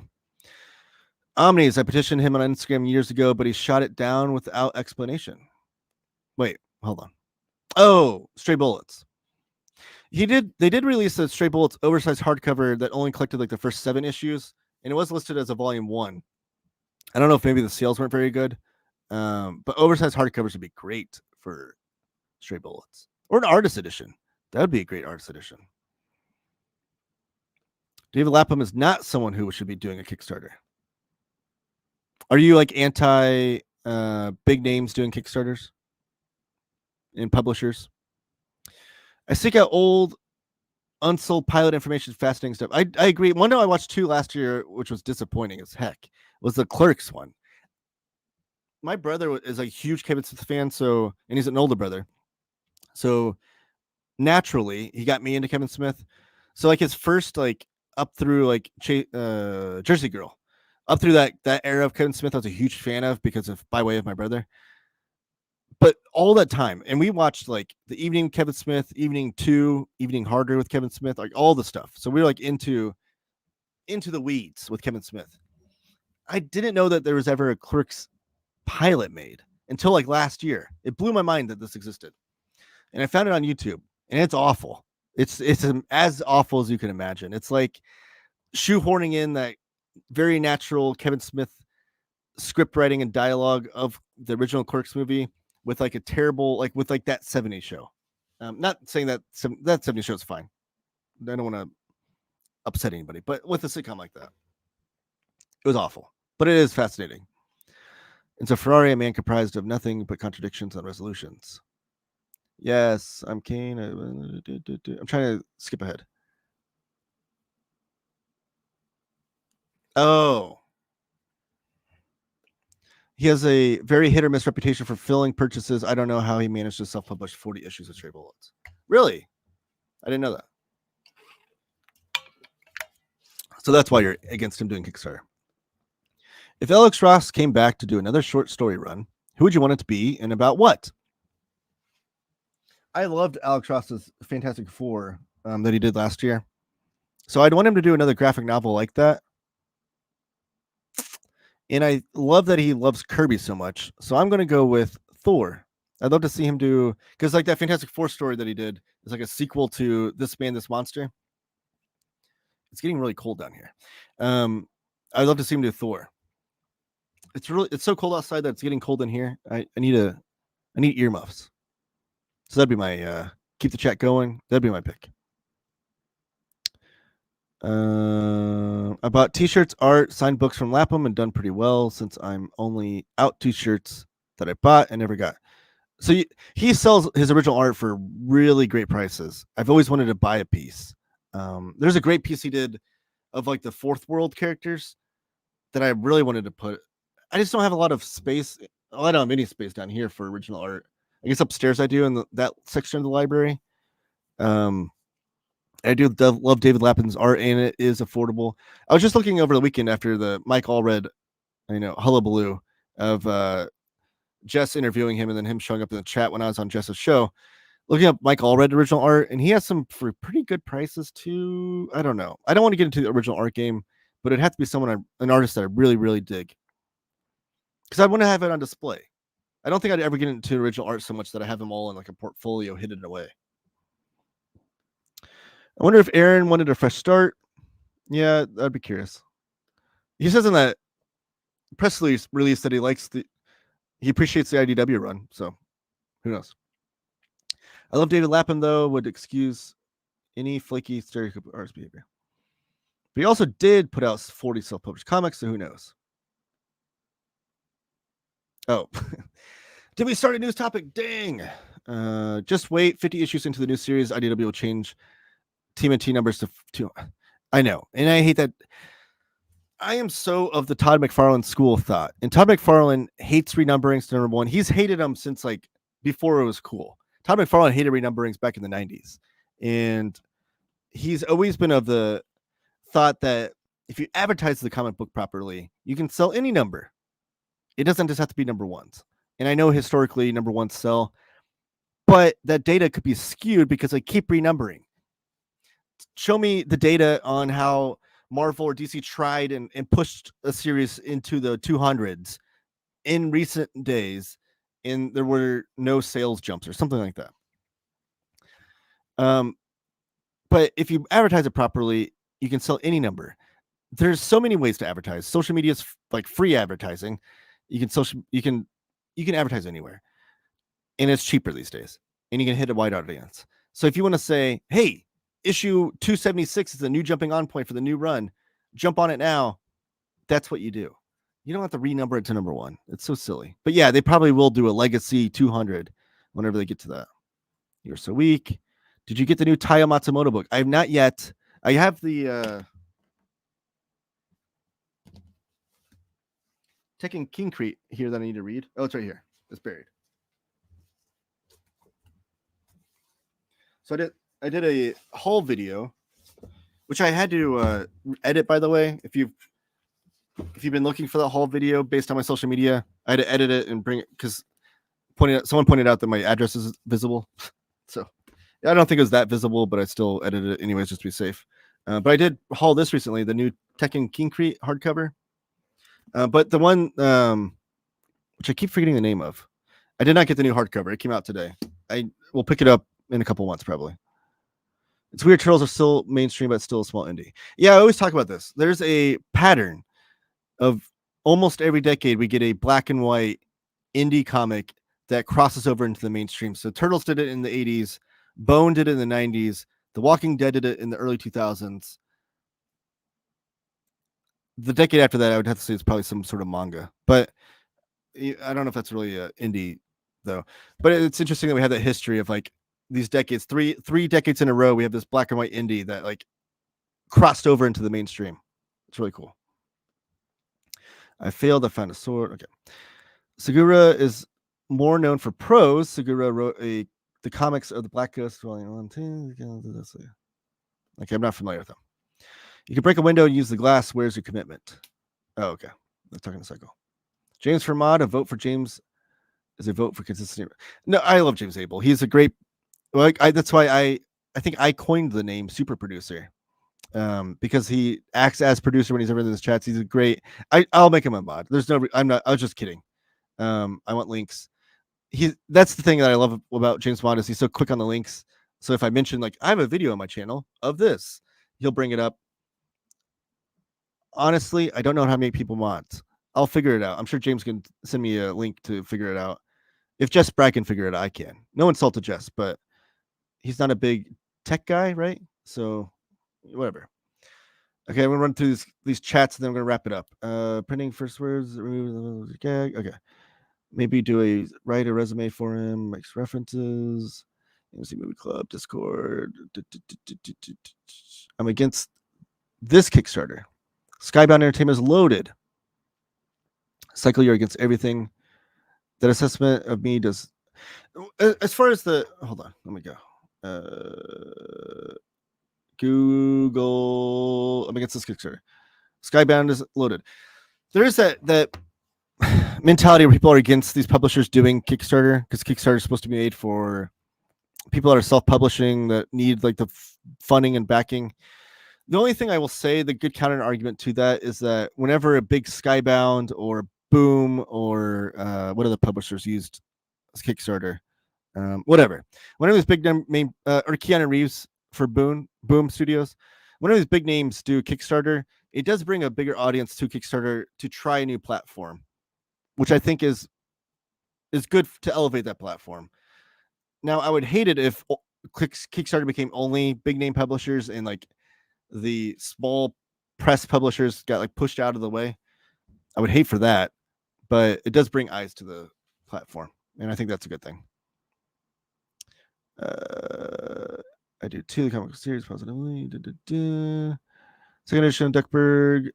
Mr. Awesome, I'm not ignoring your comments. I'm going to read those because I do want to know that information. Okay, well, I do love Seinfeld is the best. So sell me some Silver Age omnibuses. We can get you space. Well, that's true. I do need to make some space. That 70 show is greater than that. Oh, okay. That 80 show was the worst of the three. I agree with that.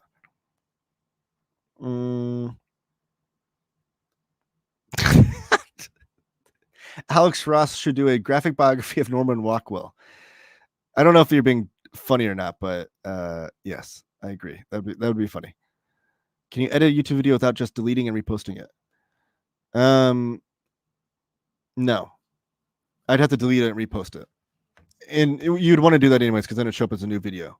But I think I'm not going to delete it though. I hit it so I can still have those numbers in the algorithm. By the way, press the like button. But I'll probably just repost it. Turtles was definitely an indie book. Oh, of course. When it started out, absolutely. Just better than Omar. Skybound just wants the public to pay for the printing costs. Well, hold on though. Isn't that what we do anyways? Don't we pay for the printing costs anyways? We just pay it on the back end. I mean, that's a funny way to say it. It's already listed. That's the thing though. I do like when the publisher is transparent, saying that they're going to release it through the direct market anyways, or even a self-publisher when they do that. Say like, I'm just doing this for this, but then it'll be released in the direct market later. I do like that transparency. So, I mean, that's fine, right? As long as they're being transparent.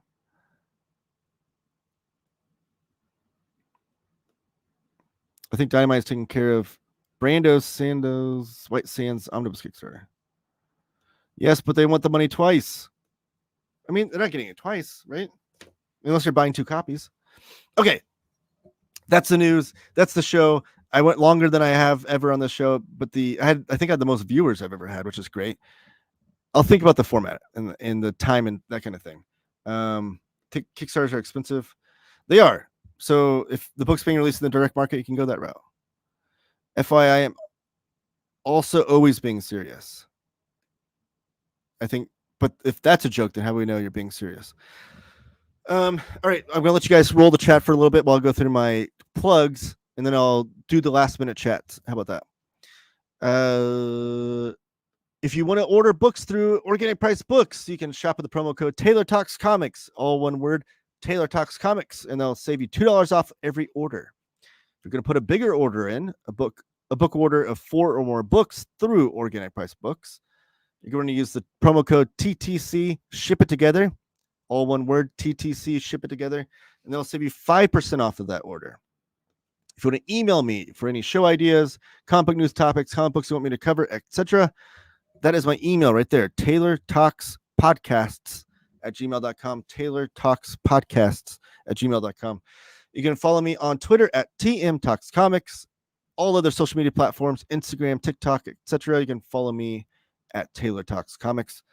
Videos this week that are coming out will be an overview over Thor Volume 1 Silver Age Omnibus and all of the Alex Toth Genius trilogy of books that Dean Mullaney put out. That'll be on the channel as well. And maybe some other videos I'll do. Any last minute chats? Skybound is a multi-million-dollar company. This was great. Do more evening live streams. I can participate. You know, we just enjoy your Taylor Nightman. Oh, okay. Enjoy you, Taylor Nightman. No, thank you. Thank you. How's this different from? No, I'm not upset that the show went long and you guys were in here. I appreciate you guys being active and lively. I do. But thank you guys. All have a great night. I'll be live again next week. Just stay tuned on my social media. Follow me there if you want to follow when the next show will be. I'm thinking next Tuesday, though. Hit the like button on your way out. Subscribe if you haven't already. Comment down below if you're watching this on replay. Thank you guys. Have a great night.